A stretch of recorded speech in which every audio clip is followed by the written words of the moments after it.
지남에 예수께서 거기를 떠나 갈릴리로 가시며 친히 증언하시기를 선지자가 고향에서는 높임을 받지 못한다 하시고 갈릴리에 이르시매 갈릴리인들이 그를 영접하니 이는 자기들도 명절에 갔다가 예수께서 명절 중 예루살렘에서 하신 모든 일을 보았음이더라. 예수께서 다시 갈릴리 가나에 이르시니 전에 물로 포도주를 만드신 곳이라. 왕의 신하가 있어 그의 아들이 가버나움에서 병들었더니 그가 예수께서 유대로부터 갈릴리로 오셨다는 것을 듣고 가서 청하되 내려오셔서 내 아들의 병을 고쳐주소서. 하니 그가 거의 죽게 되었습니다. 너희는 표적과 기사를 보지 못하면 도무지 믿지 아니하리라. 주여, 내 아이가 죽기 전에 내려오소서. 가라, 내 아들이 살아있다. 그 사람이 예수께서 하신 말씀을 믿고 가더니 내려가는 길에서 그 종들이 오다가 만나서 아이가 살아있다. 하거늘 그 낳기 시작한 때를 물은즉 어제 7시에 열기가 떨어졌나이다. 그의 아버지가 예수께서 내 아들이 살아있다 말씀하신 그때인 줄 알고 자기와 그 온 집안이 다 믿으니라. 이것은 예수께서 유대에서 갈릴리로 오신 후에 행하신 두 번째 표적이니라. 2014년도에 발표된 한 연구에 의하면 한국에서 개신교율들이 18%인이라고 이야기를 하는 반면에 이곳 미국에서 한인들의 개신교율, 크리스찬율은 61%, 그러니까 3.5배 한국보다 더 높다라고 그렇게 이야기를 합니다. 그런데 이 말은 다시 생각해 보면은 미국에서 신앙생활을 한 분들이 그만큼 많이 있다라고 하는 것을 의미를 하고 있는 겁니다. 그러다 보니까 이곳 미국에서 우리 신앙생활을 하는 분들이요, 교회 나오는 목적들이 여러 가지가 있습니다. 어떤 분들은 신앙 때문에 예수님을 온전히 믿기 위해서 나오는 분들도 있지만서도 어떤 분들은 한국 사람들을 만나기 위해서, 한국 문화를 접하기 위해서, 한국 음식을 먹기 위해서, 또 어떤 사람은 사업 때문에, 그리고 어떤 사람은 불치의 병에 걸려서 정말 마지막으로 지푸라기라도 하나 잡고 나오고 싶은, 지푸라기라도 잡고 싶은 심정으로 그렇게 교회에 나오는 사람들도 있습니다. 오늘 본문 말씀에 보니까 자녀가 죽어가는 그 절박한 상황 가운데 주님 앞에 나왔던 한 사람이 있습니다. 이 사람이 주님께 나올 때 그가 믿음이 있었는지 없었는지 성경은 그거에 대해서 이야기를 하고 있지는 않습니다. 근데 그가 주님 앞에 나왔을 때 그의 자녀가 치유함을 받을 수 있었고, 더 나아가서 그의 가정 모두가 주님을 영접하는 그런 축복들을 얻을 수 있게 되었음을 보게 되는 겁니다. 여러분, 우리가 주님 앞에 나올 때 날마다 정말 온전한 믿음 가지고 나올 수 있으면 얼마나 좋겠습니까? 그렇지만서도 우리가 그렇지 못하다 하더라도 주님 앞에 나오기만 하면, 주님께서는 그 사람에게 역사하시고 인도하셔서 하나님이 기뻐하시는 귀한 믿음의 사람으로 변화시키는 능력의 주님이심을 여러분 우리가 믿을 수 있기를 주님의 이름으로 간절히 축원을 드립니다. 자, 공생애를 시작하신 주님께서 가장 첫 번째로 베푸셨던 그 기적이 무엇인가, 그건 우리가 너무나도 잘 알고 있습니다. 그래서 우리 교회학교 어린이들도 즐겨 부르는 찬양에 있는 겁니다. 예수님이 말씀하시니 물이 변하여 어떻게 됐어요? 포도주가 되었네.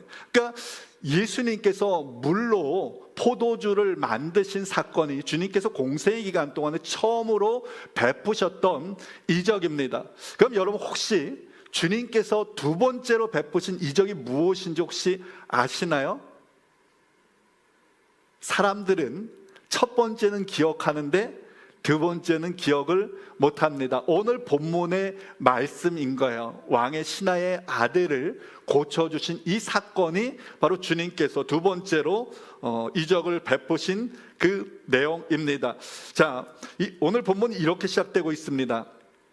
이틀이 지남에 예수께서 거기를 떠나 갈릴리로 가시며, 자, 여기서 이틀이라고 하는 것은 주님께서 우물가에서 사마리아 여인을 만나시고 그 사마리아 성에 있는 사람들과 시간을 함께 보낸 후를 이야기를 하고 있는 겁니다. 사마리아 여인이요, 주님을 만난 후에 가장 먼저 했던 일이 무엇인가? 그것은 자기가 가지고 있었던 그 물동이를 내어버렸습니다. 그 물동이를 내어버렸다라고 하는 것은 여인이 가지고 있었던 그 갈증의 문제, 그 모든 것들을 그 물동이를 상징하고 있는데 그것을 버렸다라고 하는 겁니다. 그런 후에 그가 마을로 달려가서 사람들에게 이야기를 하는 거예요. 내가 메시아를 만났다.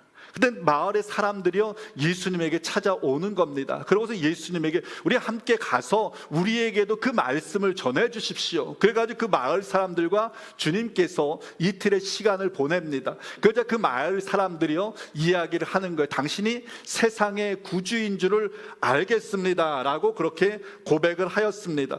그곳에서 이틀을 머무신 후에 주님께서 갈릴리로 가셨습니다. 근데 주님께서 갈릴리로 가시면서 이렇게 말씀하시는 거예요. 선지자가 고향에서는 높임을 받지 못한다라고 말씀하셨습니다.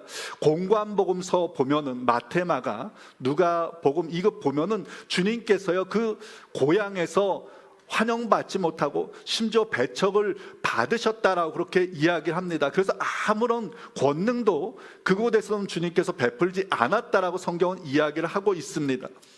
여러분, 힘들게 군대 생활을 한 우리 한국 남자들이 하는 이야기들이 있습니다. 내가 군대 쪽으로는 내가 돌아서서 오줌도 넣지 않는다라고 그렇게 이야기를 합니다. 근데 과거에 너무나도 힘들었던 그 기억, 아픔의 기억들을 내가 다시는 생각하고 싶지도 않다라고 하는 그 말이 그렇게 표현을 한 겁니다. 주님은 고향에서 무시를 당했습니다.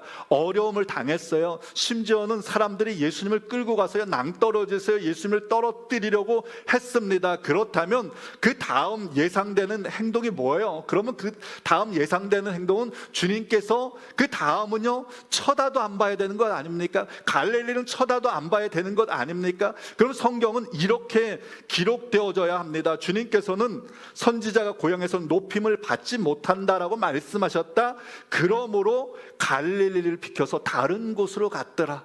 갈릴리는 그냥 스킵했더라, 갈릴리는 돌아갔더라라고 말씀해야지 옳습니다. 근데 본문은 이렇게 말씀하고 있는 거예요. 친히 증언하기를 선지자가 고향에서 높임을 받지 못한다 하시고 유대를 떠나 다시 갈릴리로 가셨다라고 이야기를 하고 있습니다. 환영받지 못함 아셨지만서도요, 주님께서 그곳으로요 가셨다는 거예요. 이와 비슷한 상황이 요한복음 4장에도 나오고 있습니다. 유대인들과 이 사마리아인들은 서로 그 배척합니다. 그래서 상종도 하지 않아요. 예수님을 만났을 때 사마리아 여인이 예수님에게 퉁명스럽게 그렇게 이야기하지 않습니까? 아니, 유대인인 당신이 왜 사마리아인인 나한테, 여자인 나한테 말을 겁니까? 라고 이야기할 정도로요, 이 둘 사이는 굉장히 배척했습니다. 근데 성경은 주님께서 사마리아로 가신 그 이유를 이렇게 말씀하고 있는 거예요. 사마리아를 통과하여야 하겠는지라. Now he had to go through Samaria. 그러니까 이 had to라고 하는 것은요, 주님께서요 그 사마리아로 가야 되겠다라고 하는 주님의 그 강력한 의지를 담고 있는 겁니다. 주님께서 방금 전까지 예루살렘에서요 머물러 계셨어요. 근데 그곳에서는요 인기가요 굉장히 많았습니다. 사람들에게 말씀을 가르칠 때마다 사람들이 아멘아멘 했을 거고요, 예수님께서 사람들을 고칠 때마다요 사람들이 환영했습니다. 근데 주님께서요 그곳에 머물지 않았어요. 환영받지 못할 것 알면서 지금 갈릴리로 나아간 겁니다. 그럼 주님께서 갈릴리로 나아가신 그 이유가 무엇일까? 그 목적이 무엇일까? 여러분, 주님은 사람들로부터요 환영받기 위해서 이 땅을 살아가신 분 아닙니다. 사람들에게 인정받기 위해서 살아가셨던 분이 아니라 감당해야 될 그 사명을 감당하기 위해서 이 땅을 살아가셨던 분입니다. 그래서 사명이 있는 그 갈릴리로 부지런히 가셨던 거예요. 세상에 오실 때도 마찬가지입니다. 세상은요 주님을 영접하지 않았어요. 자기 백성이 주님을 영접하지 않았다라고 이야기를 하고 있습니다. 그런데 주님께서 그 세상 가운데 오신 거예요. 왜요? 죄된 인생을 구원하기 위해서 이 땅 가운데 오신 겁니다. 주님은 죄인들에게 찾아가셨어요. 병든 자들에게, 손가락질 받는 자들에게 찾아가셨습니다. 왜요? 그들에게 복음이 필요했기 때문입니다. 여러분, 우리가 어떤 일을 할 때요, 항상 사람들에게 인정받고 환영받을 수 있으면 얼마나 좋겠습니까? 근데 그것보다 더 중요한 것이 있습니다. 하나님께서 내게 맡겨주신 그 사명감을 붙잡고 그 일들을 해나가는 겁니다. 이 자세가 없으면요, 여러분, 우리는 요동칠 수밖에 없어요. 오늘 기뻐하다가도 내일 슬퍼할 수밖에 없습니다. 오늘 열심히 일하다가도요, 내일은요, 나 기분 나빠서 안 해 하고 포기할 수 있다, 이 말입니다. 성서학당이라고 하는 프로그램에서요, 김기성 목사님이라고 하는 분이 나눈 이야기입니다. 중세 속담에 이런 말이 있다라고 합니다. 여행자는 요구하고 순례자는 뭐 한다고요? 감사한다. 내가 인생을 여행으로 여기면, 여행하는 사람을 여기면 늘 무엇인가를 요구한다는 겁니다. 왜 나한테 이렇게 안 해주세요? 내가 그 값 지불했잖아요. 내가 받을 자격이 있잖아요. 무엇인가를 계속적으로 요구한다는 겁니다. 근데 문제는 신앙생활도요, 여행자처럼 하는 사람들이 많이 있다는 겁니다. 그래서 하나님에게 요구하는 거예요. 하나님, 내가 이렇게 헌신했잖아요. 내가 이렇게 봉사했잖아요. 내가 하나님 이렇게 많이 헌금했잖아요. 자꾸 요구한다는 거예요. 사람들로부터도 항상 인정받으려고 한다는 겁니다. 그리고 자기가 원하는 그 결과를 얻지 못하면은 불평하는 거예요. 아니, 내가 이렇게 열심히 했는데 알아주지 못한다라고 불평하는 겁니다. 근데 순례자는 그렇지 않다는 겁니다. 순례자는 상황이 어떠하든지 간에 그 모든 상황 속에서요, 감사할 수 있다라는 겁니다. 심지어 삶에 닥쳐지는 그 고난까지도요, 감사할 수 있다는 겁니다. 왜냐하면 그 상황을 통해서, 그 고난을 통해서 하나님께 인도하는 안내자의 역할을 하고 있기 때문이라고 하는 겁니다. 주님은 바로 이러한 태도로 인생을 사셨던 분입니다. 그러므로 주님은요, 사람들의 환영과 상관없이, 사람들의 반응과 상관없이 하나님께서 맡겨주신 그 목적지를 향해서, 그 뜻을 향해서 나아갔던 것을 보게 되는 겁니다. 사랑하는 성도 여러분, 오늘 여러분들의 발걸음은 어디로 향하고 있습니까? 오늘 우리 주변에 어쩌면 나를 불편하게 하는 사람들이 있을 수 있습니다. 내가 감당하기 힘든 일들이 나에게 있을 수도 있습니다. 사람들은 그렇게 종종 이야기합니다. 내가 굳이 그 사람 왜 만나야 돼? 내가 굳이 왜 그 일을 해야 되냐고 이렇게 이야기를 합니다. 그러나 사명을 가진 사람들은요, 그 일을 해야 되는 겁니다. 그 일을 해야 되는 거예요. 왜요? 우리가, 하나님께서 우리에게 그 사명 맡겨주셨기 때문입니다. 주님께서 배척하시는 그 갈릴리로 나아갔던 것처럼, 여러분, 바라기는 우리도 정말 하나님께서 우리에게 명하신 그 일들을, 그 사명을 붙잡고 하나님께서 원하시는 그 길로 나아가는 우리 모두 되어질 수 있기를 주님의 이름 간절히 축원을 드립니다. 주님께서 갈릴리로 가셨어요. 그때 왕의 신하 중 한 명이 주님께 와서 이야기를 합니다. 주님, 내 아들이 죽게 되었으니 내려오셔서 내 아들을 좀 치료해 주소서. 아들이 거의 죽게 된 거예요. 다른 방법이 없었습니다. 그러던 차에 예루살렘에서 많은 병자들을 고치셨다라고 하는 그 예수님이요, 갈릴리로 지금 오고 계셨다라고 하는 그 소식을 듣게 된 겁니다. 그래서 내려간 거예요. 가버나움에서 갈릴리까지는요 34km입니다. 오늘날 34km는 차 타고 한 30분이면 가면 되지만서도 당시에는 교통수단이 없었잖아요. 그래서 성인 남자들이 빨리 걸어도요 6시간, 7시간, 8시간 되는 거리입니다. 이분은 왕의 신하예요. 그러니까 높은 위치에 있었습니다. 얼마든지 사람들을 시켜가지고 예수님에게 그 기별할 수 있었습니다. 근데 직접 간 거예요. 왜 그렇습니까? 너무나도 다급한, 내 아들이 거의 죽어가고 있는 상황입니다. 그래서 예수님에게요 간청해가지고 어떻게 해서든지 좀 예수님을 모셔와야 되겠다라고 생각해가지고요 예수님에게 갔던 겁니다. 여기서 청하다라고 하는 이 말은 단순히 그냥 한 번, 두 번 부탁한 것이 아닙니다. 지속적으로 간청해서 이야기했다라고 하는 의미를 갖고 있습니다. 그는 주님께 이야기합니다. 두 가지를 요청합니다. 내려오셔서. 이 말은 무엇입니까? 주님 같이 가자는 거예요. 또 다른 하나는 뭐, 내 아들의 병을 고쳐주소서.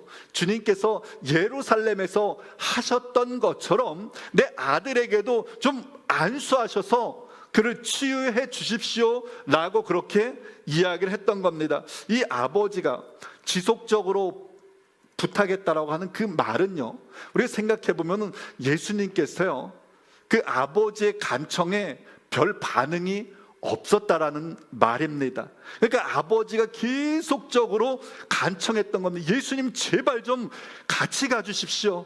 그래야지 내 아들 살릴 수 있습니다. 계속적으로 간청했던 겁니다. 여러분 한번 생각해 보세요. 지금 아버지의 그 입장을 한번 생각해 보세요. 그 아버지는 자기의 체면이고 지위고 뭐 그 모든 것을 다 내려놓고요 예수님에게 가서 지금 아들 문제 때문에요 지금 매달리고 있는 겁니다. 그렇다면 우리 주님께서요, 여러분 얼마나 사랑이 많으신 분이세요? 그럼 주님께서 평소 같으시면은 그냥 그 아버지를 좀 붙잡고서 손이라도 잡고서 참 그동안 참 힘들었겠군요. 내가 가겠습니다라고 하면서 말씀했으면은 얼마나 좋겠습니까? 근데 주님께서요 뭐라고 말씀하세요? 주님께서는 간청하는 아버지의 그 마음을 마치 모르는 사람처럼요 그렇게 이야기하는 거, 가라는 겁니다. 내 아들이 살아있다. 성경 이렇게 이야기합니다. 예수께서 이르시되 가라, 내 아들이 살아있다. 주님께서 이렇게 말씀합니다. 주님은 왕의 신하에게요 말합니다. 가라라는 거예요. 가라라는 말에는요 너 혼자 가라는 거예요. 나 같이 가지 못하겠다는 겁니다. 내 말만 믿고 가라는 겁니다. 근데 이 사람은요 주님 내려오셔서 라고 이야기를 합니다. 그럼 여러분 내려오셔서 이 말은 내 방법입니다. 내 방법이요. 주님 같이 가야지만 살아갈 수 있습니다. 근데 주님께서는 가라라고 말씀합니다. 가라는 뭐예요? 주님의 방법입니다. 근데 여러분 우리가 신앙생활하면서 갈등의 문제가 바로 이겁니다. 내 방법과 주님의 하시는 일들이 충돌되어질 때가 있다 이 말입니다. 우리는 주님께 그렇게 말씀하는 거예요. 주님 증거를 보여주세요. 그럼 믿겠습니다. 주님 이 문제 해결해 주세요. 주님 그러면 내가 헌신하겠습니다. 근데 주님께서 뭐라는 거예요? 네 방법 내려놓고, 그건 네 방법, 그건 너의 생각, 너의 방법 내려놓고, 너의 생각 내려놓고 내 말에 순종하라는 겁니다. 이게 바로 가라에 담겨져 있는 의미인 겁니다. 믿음이 무엇일까요? 우리는 믿음이라고 할 때요 내가 원하는 것을 열심히 주님께 간구해가지고 그것을 받아내는 것, 그것이 믿음이다라고 생각합니다. 그런데 주님께서 오늘 본문을 통해서 우리에게 말씀하고 있는 믿음이 무엇인가를 우리가 다시 보아야 하는 겁니다. 그것은 내 방법, 내 생각, 그 모든 것을 주님의 말씀 앞에 내려놓고 주님께 순종하는 것, 그것이 바로 믿음이다라고 오늘 본문은 우리에게 이야기를 하고 있는 줄을 여러분 기억하시기를 바랍니다. 주님께서 일하시는 방법들을 볼 때는 우리가 이해가 안 되는 부분들이 얼마나 많이 있는지 모릅니다. 그런데 우리들이 기억해야 할 것이 있습니다. 주님이 일하시는 방법은 누가 선택합니까? 주님이 선택하시는 줄을 여러분 기억하시기를 바랍니다. 제가 처음 목회할 때 했던 곳, 그것은요 경상북도 3대 오지 중에 하나인, 그 중에서도 가장 오지인 영양군이라고 하는 곳입니다. 제가 있었던 곳 산골, 그 중에서 산골에 있었어요. 그래가지고 차들도 별로 안 다니는 곳입니다. 그곳에서 차들이 별로 안 다니다 보니까 이 꼽을 산길인데도요 사람들이 중앙선을 넘어서 이렇게 운전을 해가지고 오는 거예요. 그래서 제가 그 차에 여러 번 받쳤습니다. 근데 그때는 젊으니까, 그리고 크게 사고도 안 나가지고 병원도 안 갔어요. 그래서 나중에 보니까 제가 이 목에 뼈가 7개가 있는데 그중 4개가 디스크고 허리에도 3개가 디스크인 거예요. 그래가지고 한 여름에도 이 발이 막 이 얼음장 같이 차갑고 뭐 또 어떨 때는 막 이렇게 뭐 뜨겁고 그러는 거예요. 한 번은 치유 집회에 갔습니다. 그 목사님이 기도를 해주시는데 저도 가서 목사님 내가 이런 문제가 있습니다. 기도해 주세요. 그다음에 목사님이 기도를 해주시고 나가지고는 저보고 그렇게 이야기하는 거예요. 목사님 앞으로 한 달 동안 기도하시면서 손을 앞뒤로 흔들면서 한 달 동안만 기도해 보세요. 그렇게 말씀하시는 거예요. 제가 낫고 싶은 마음에 교회 와가지고 여기에서 앉아서 한 달 동안 뭐 이렇게 기도를 하는데 좀 이상한 거예요. 우스꽝스러운 거예요. 제 마음속에서 드는 생각이, 아니 내가 믿음 가지고 그냥 기도하면 되지, 뭐 이렇게 기도를 해야 되는가, 이 마음이 드는 거예요. 갈등했습니다. 그러다가 내가 좀 단순해지자, 성령님께서 목사님을 통해서 말씀하셨나 보다, 내가 순종하자라고 생각하고서요 한 달 동안 계속 앞뒤를 흔들면서 기도를 했습니다. 아마 그때 제가 기도하는 그 모습을 누군가가 보셨다라고 하면은, 아니 우리 목사님 저렇게 뭐 하시는 걸까라고 좀 이상하게 생각을 했을 수도 있을 것 같습니다. 그럼 여러분 어떻게 되었을까요? 나았을까요? 낫지 않았을까요? 나았습니다. 저는 기도할 때 손을 앞뒤로 흔들면서 기도하는 것과 치유와 어떤 연관이 있는지는 전혀 모르겠습니다. 근데 제가 그 일을 통해서 깨달은 것이 있습니다. 내 생각 내려놓을 때 주님께서 역사하실 수 있다라고 하는 사실입니다. 행여 오늘 내 생각으로 이해 안 돼서 순종하지 못하는 것 있습니까? 너무 이것저것 재고 있는 것 있습니까? 믿음의 성숙이라고 하는 것은 이적을 더 많이 체험하는 것들이 아니라 더 깊이 말씀에 순종하는 것임을 여러분 기억할 수 있기를 바랍니다. 주님은 믿음을 갖고 말씀을 믿고 나아가는 자 결코 실망치 않으시는 주님이십니다. 믿고 나아가더니 이 순종이 바로 여러분들의 것이 되어질 수 있기를 축원드립니다. 그로 인해서 우리 모두가 더 큰 믿음의 사람으로 성숙되는 그 은혜가 있어지기를 주님의 이름으로 간절히 축원을 드립니다. 신하는 가라는 말을 듣고 집으로 돌아갑니다. 근데 그 모든 것을 체념하고 돌아갔던 것 아닙니다.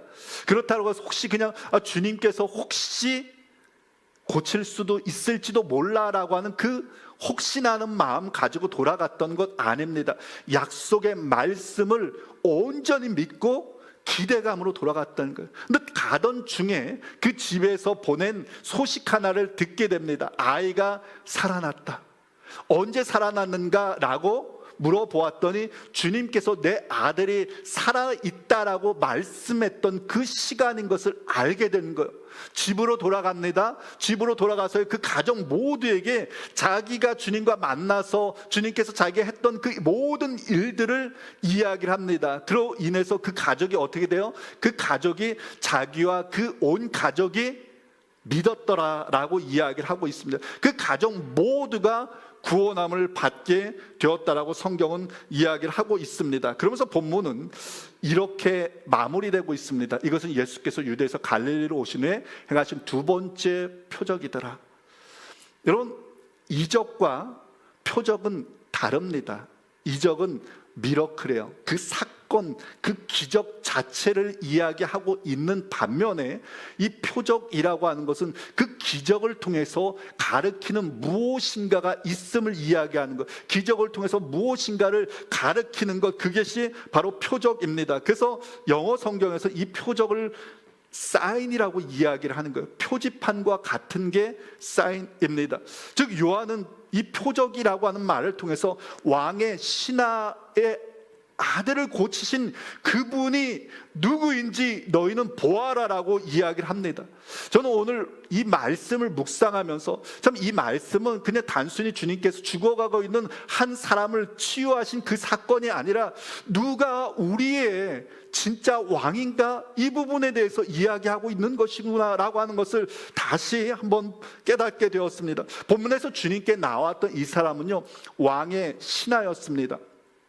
이 왕은 당시에 예수님이 태어날 때 2살 이하의 아이들은 다 죽이라고 명령했던 헤롯 대왕, 그 대왕은 아닙니다. 그 헤롯 대왕이 죽고 그의 세 아들이 이 이스라엘을 다스리게 되는데, 당시에 갈릴리를 다스렸던 사람은 헤롯 안티파스라고 하는 사람이었어요. 근데 이 헤롯 안티파스라고 하는 사람은요, 굉장히 부도덕한 사람입니다. 그래서 자기 동생의 아내를 취하는 거예요. 자기가 취하는 거. 그것을 세례 요한이 책망했는데, 그 세례 요한의 목을 자를 정도로 굉장히 잔악했던 왕이 바로 헤롯 안티파스였습니다. 그는 사람을 죽일 권세가 있었어요. 사람을 높일 수 있는 파워가 있었고요, 사람을 부욕해 할 수 있는 그 힘이 있었습니다.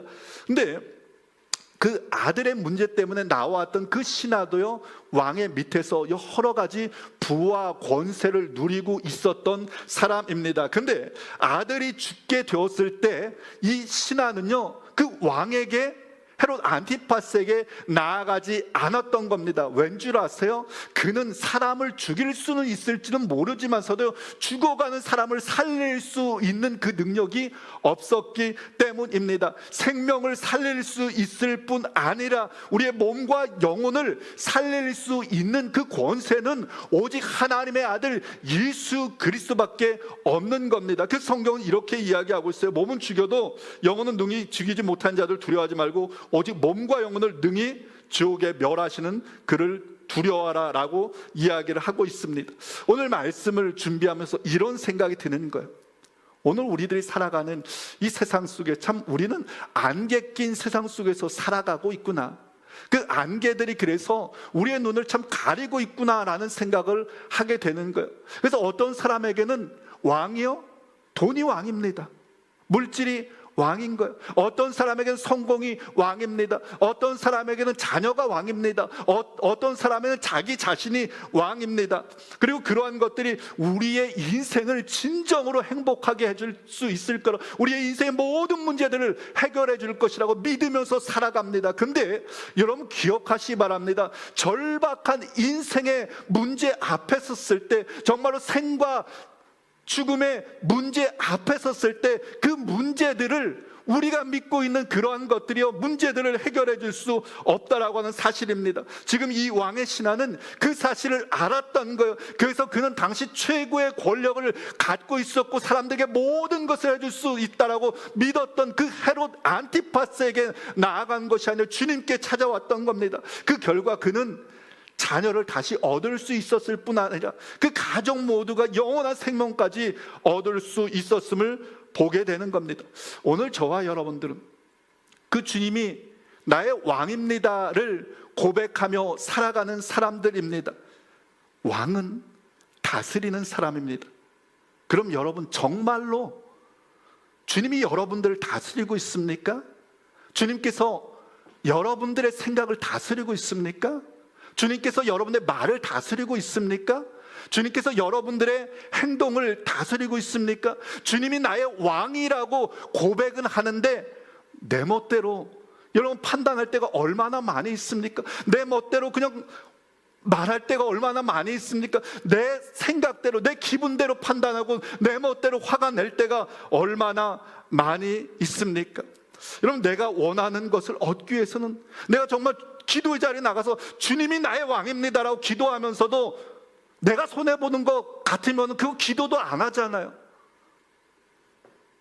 여러분, 우리가 정말로 입술로 고백하는 것처럼 정말로 주님이 나의 왕이 되셔서 나를 다스릴 수 있도록 하기 원한다라면 나의 생각과 나의 말과 여러분, 나의 행동을 주님 앞에 내어드리기 위해서 힘쓸 수 있었으면 좋겠습니다. 우리가 그것에 실패합니다. 주님이 나의 왕입니다라고 고백하는데 실패합니다. 그럼에도 불구하고, 여러분, 그럼에도 불구하고 또다시 주님 앞에 나아가서 주님이 나의 왕입니다를 고백하면서 여러분들을 내어드릴 수 있기 위해서 힘쓸 수 있기 바랍니다. 그런 인생이 정말로 주님이 나의 왕입니다를 고백하며 살아가는 인생이기 때문입니다. 우리가 살아가고 있는 이 미국이 참 얼마나 좋은 곳인지 모르겠습니다. 뭐 물건도요, 뭐 사가지고 뭐 한 달을 쓰고도요, 반품하면은 다 리턴이 되는 거예요. 다 100% 다 뭐 가게들마다 100% 개런티합니다. 화재보험, 생명보험 100% 다 개런티합니다라고 그렇게 이야기들을 하고 있습니다. 근데 여러분, 그거 아세요? 우리 인생에서 정말로 소중한 것들은 개런티할 수 있는 것이 아무것도 없습니다. 여러분, 우리의 건강 누가 개런티할 수 있습니까? 여러분, 우리의 생명 누가 개런티할 수 있습니까? 우리의 자녀 누가 개런티할 수 있어요? 우리의 가정 누가 개런티할 수 있습니까? 정말 소중한 것들은 개런티할 것이 없습니다. 그런데 성경은 이렇게 이야기합니다.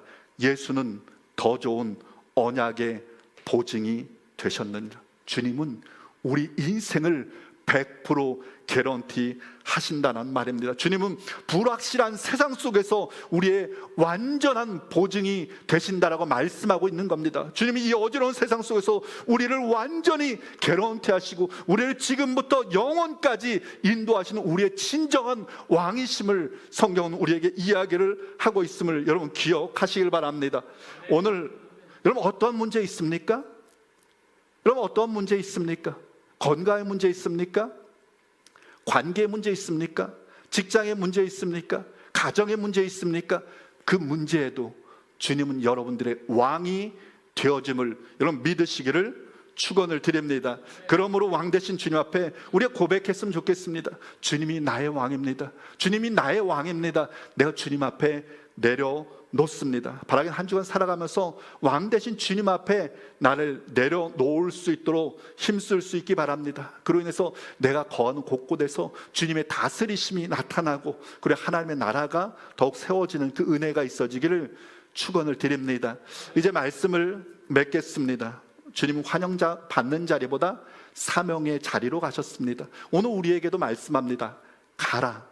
한 주간 살아갈 때 내 방법 내려놓고 주님이 원하시는 그 방법에 따라서 주님이 원하시는 그곳으로 나아갈 수 있기를 바랍니다. 내가 가장 내려놓기 힘든 그것도 여러분 주님 말씀에 순종하면서 여러분 행할 수 있었으면 좋겠습니다. 그로 인해서 여러분들이 거하는 곳곳마다 주님의 왕되심이 선포되어지는 그 은총이 있어질 수 있기를 주님의 이름으로 간절히 축원을 드립니다.